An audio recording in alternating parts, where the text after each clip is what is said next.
Hello everyone, देखिए अब question number 7.7 करेंगे। देखो इसमें क्या कहता है आपको, कहता है अ सीरीज एलसीआर सर्किट है विद रेजिस्टेंस दिया हुआ है आपको कितना 20 ओम का, और जो इंडक्टिव रिएक्टेंस है वो कितनी है हमारे पास 1.5 हेनरी।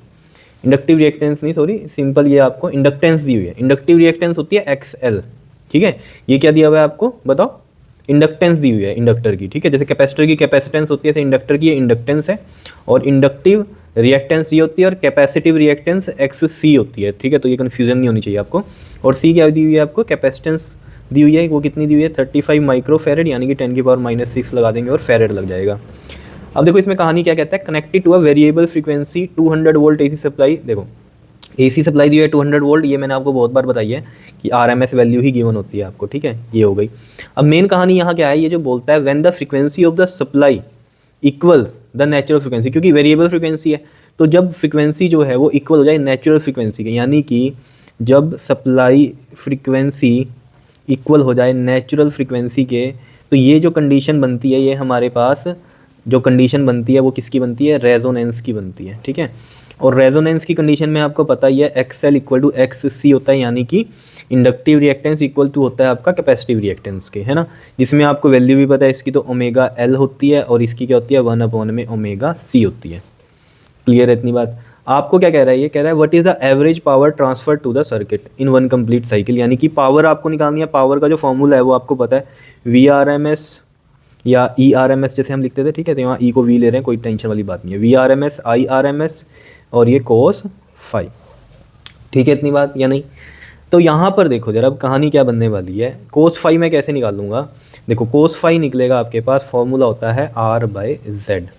अब यहाँ ये आर तो चलो हमें पता है, जेड कैसे निकलेगा, देखो जेड रेजोनेंस की कंडीशन है, जेड का फॉर्मूला जो होता है इम्पीडेंस का, वो होता है आर का square plus X L minus में एक्स सी का square. Now X L is equal to X C, तो ये तो जीरो हो गया, तो बचा सिर्फ आर स्क्वायर अंडर रूट में, तो यहाँ स्क्वायर से रूट कट जाएगा, तो जेड आ गया आर के इक्वल, है ना यहाँ से।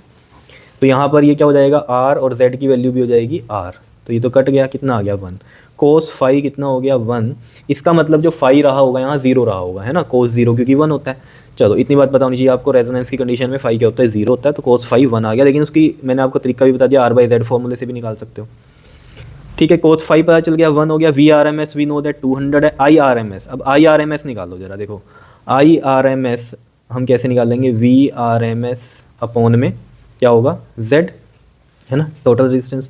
और Z हमारा क्या है R के इक्वल, तो ये R ही आ गया। तो VRMS कितना है हमारे पास 200, और जो R हमें गिवन है वो कितना गिवन है 20 ओम का। तो यहाँ से ये कितना आ गया हमारे पास 10 एम्पियर का IRMS आ गया। क्या इतनी बात क्लियर है या नहीं है बताओ, ठीक है। IRMS कितना आ गया हमारे पास, ये देखो एक मिनट, ये क्लियर हो रही है आपको, अब क्लियर हो रही होगी, ठीक है। IRMS कितना है हमारे पास 10 एम्पियर का आ गया, क्लियर है, ठीक है।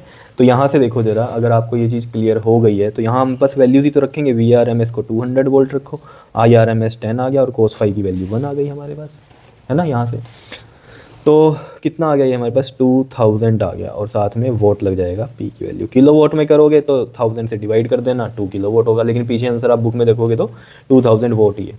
क्लियर है, सिंपल ही था। रेजोनेंस की कंडीशन बनती है जब सप्लाई फ्रीक्वेंसी इक्वल टू हो जाए नेचुरल फ्रीक्वेंसी के, ठीक है। तो बस उसी से फिर हमने पूरा क्वेश्चन कर लिया। फाई निकालने का तरीका भी आपको बता दिया, cos phi R by Z से जेड आर के इक्वल है, तो ये 1 ही आ गया।